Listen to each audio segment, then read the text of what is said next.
जय हिंद प्यारे दोस्तों, आप सभी को यस2 के कैरियर कोचिंग में स्वागत है। आज हम लोग पढ़ेंगे सजीव कोशिका का संरचनात्मक संगठन। यानी सजीव जो कोशिकाएं होती हैं वह एक दूसरे से कैसे मिलकर बनी होती हैं, उनमें कौन कौन से अंग उपस्थित होते हैं, उसके बारे में हम लोग आज अध्ययन करेंगे। तो देख लेते हैं कि कोशिका होता क्या है।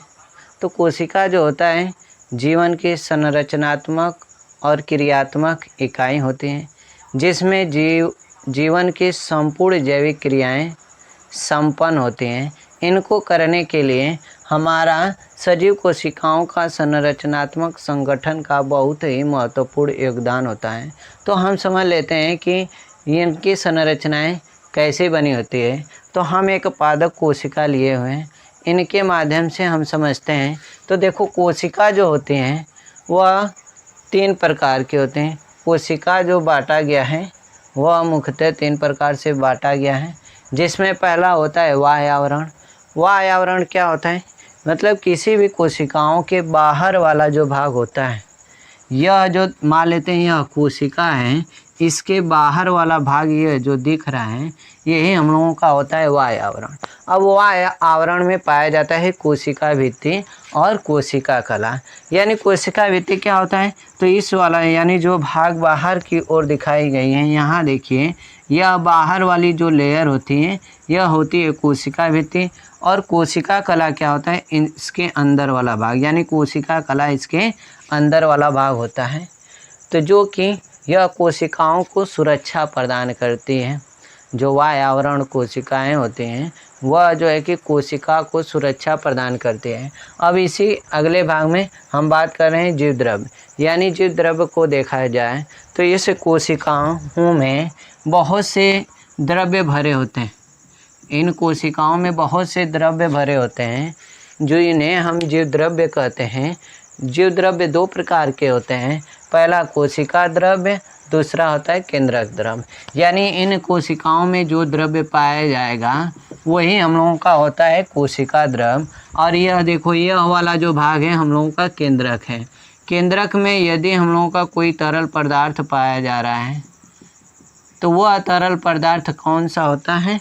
केंद्रक द्रव्य होता है। अब केंद्रक द्रव्य होता है। अब इसके अंदर जितने भी यह दिखाई दे रहे हैं यह सब कोशिकांग है। तो देख लेते हैं कोशिकांग के कितने भाग होते हैं। तो कोशिकांग के 2 भाग होते हैं। पहला होता है द्विकली, यानी जिनमें दोहरी झिल्ली नुमा संरचनाएं पाई जाएंगी वह कोशिकांग होंगे। और दूसरा होता है एक कली, यानी केवल एक ही कोशिका द्वारा बने रहेंगे, यानी कोशिका कला द्वारा बने रहेंगे। केवल एक ही कोशिका कला द्वारा बने रहेंगे, उन्हें एक कली कोशिकांग कहें। तो देख लेते हैं द्विकली कोशिकांग में कौन आते हैं। तो आता है केंद्रक। केंद्रक जो होता है किसी भी कोशिकाओं का सबसे बड़ा भाग माना जाता है केंद्रक को। देखा जाए तो केंद्रक किसी भी कोशिका का सबसे बड़ा अंग माना जाता है। यह दोहरी झिल्ली नुमा संरचनाएं से घिरा होता है। यानी इनकी जो संरचनाएं होती हैं बाह्य आवरण वह दोहरी होती है। दोहरी संरचना रूप से घिरा रहता है केंद्रक। तो केंद्रक ये है हम लोगों का। दूसरे पर आता है माइटोकॉन्ड्रिया। तो यह वाला जो चप्पल जैसी आकृति दिखाई दे रही है यही हम लोगों की होती है माइटोकॉन्ड्रिया। माइटोकॉन्ड्रिया को कोशिका का पावर हाउस कहा जाता है। इसको हम आगे पढ़ेंगे। अब तीसरा होता है लवक। अब ये लवक क्या होते हैं? जैसे लवक में हमारे 3 प्रकार होते हैं। हरित लवक होता है, अवर्णित लवक होता है और वर्णित लवक। तो उसको हम अभी आगे बात करें। लेकिन लवक ये हम लोगों का जो हरे रंग का भाग दिखाई दे रहा है ये लवक होता है, जो कि कोशिकांगों का भाग होता है। इनकी भी जो संरचनाएं होती हैं दोहरी कोशिका कला द्वारा बनी होती हैं। अब अगला है अंतःप्रद्रव्यी जालिका। तो अंतःप्रद्रव्यी जालिका देखो, यह दोहरी संरचना रूपी यहाँ भाग दिखाई दे रहा है। तो यह हम लोगों की अंतःप्रद्रव्य जालिका है। अंतःप्रद्रव्य जालिका भी 2 प्रकार की होती हैं। पहला होता है चिकनी अंतःप्रद्रव्य जालिका और दूसरी होती है खुरदरी अंतःप्रद्रव्य जालिका। इसको जो है कि कोशिका का पिलर कहा जाता है। ठीक है, ये भी दोहरी संरचनाएं द्वारा बनी होती हैं, दोहरी कोशिका कला द्वारा बनी होती हैं। अगला है गालजिकाएँ।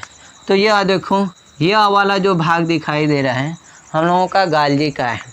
गालजिकाएँ को पोस्ट मैन भी कहा जाता है, यानी ट्रैफिक पुलिस के नाम से भी गालजिकाएँ को कहा जाता है।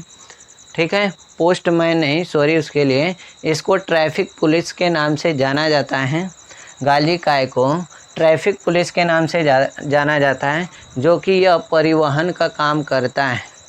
ये अभी दोहरी संरचनाओं द्वारा बना होता है। अगला एक कली कोशिका कला की बात करते हैं कि इसमें जो भी कोशिकांग हैं वह एक कली कोशिका द्वारा कैसे बने होते हैं। तो पहले आता है ललनकाय।